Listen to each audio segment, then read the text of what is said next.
If I woke up today thinking, oh boy, I really need to start exercising, this is what I would do.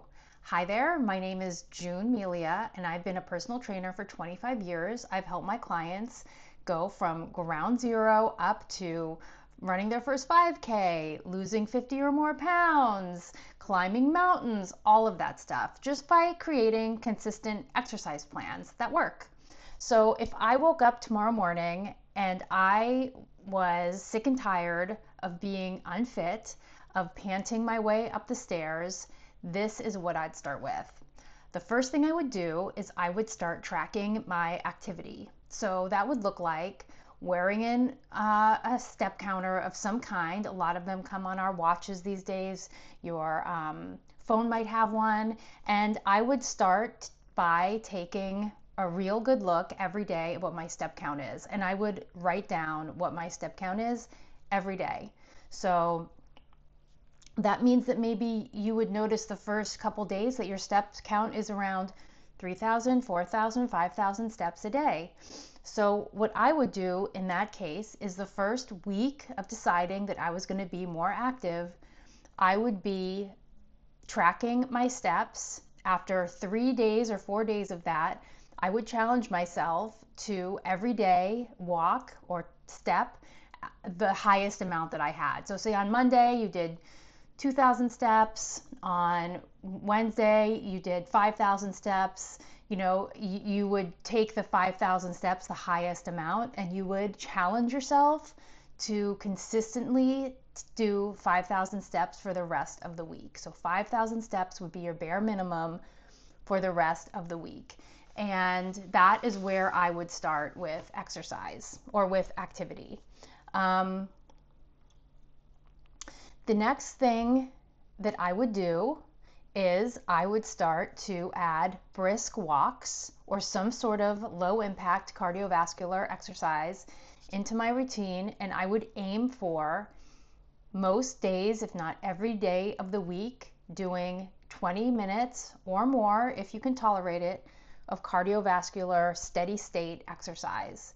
So that would mean getting on a bike, either an indoor or outdoor bike, going for a brisk walk, swimming if you like swimming, elliptical trainer, rowing, anything that's a steady state exercise that you can maintain at a pace for, I would hope for 20 minutes, but maybe you'll start at 10, and I would really start etching in the time in your day to get 20 minutes of exercise in cardiovascular every day.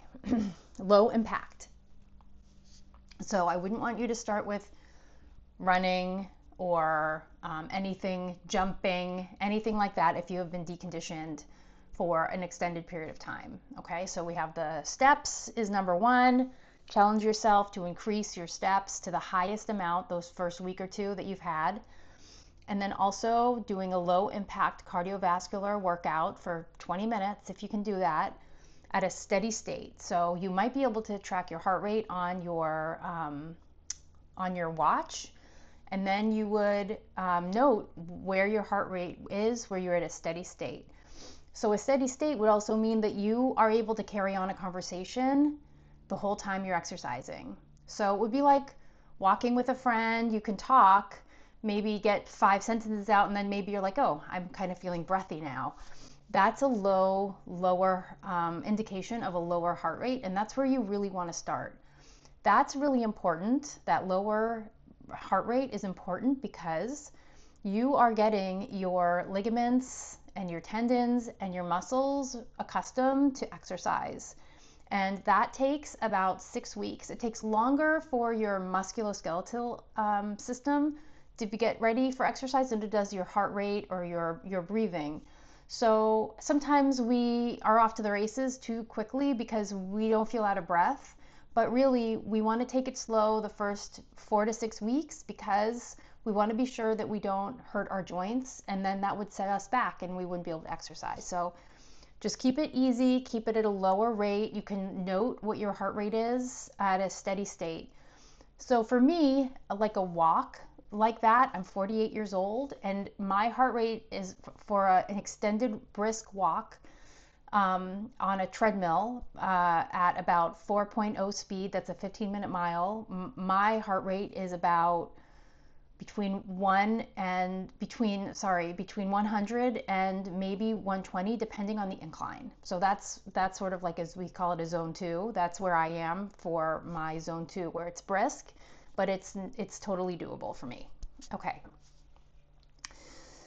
The third thing that I would do, and the last thing, I would get my steps in first. I would start doing my cardiovascular exercise, and then the last thing I would do is I would start basic compound movement strength training.